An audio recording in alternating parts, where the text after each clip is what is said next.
Okay, this is something I don't do every day, and that's shoot 25 yards with my carry piece, Glock 17.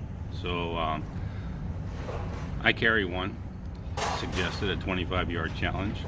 So let's give it a shot. Let's see what we can do at 25 yards. This is not going to be pretty.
Hey, this is Smilemoney, and I just completed the I Carry One 25-yard challenge, and I did it offhand with a Glock 17, which is the gun I usually carry.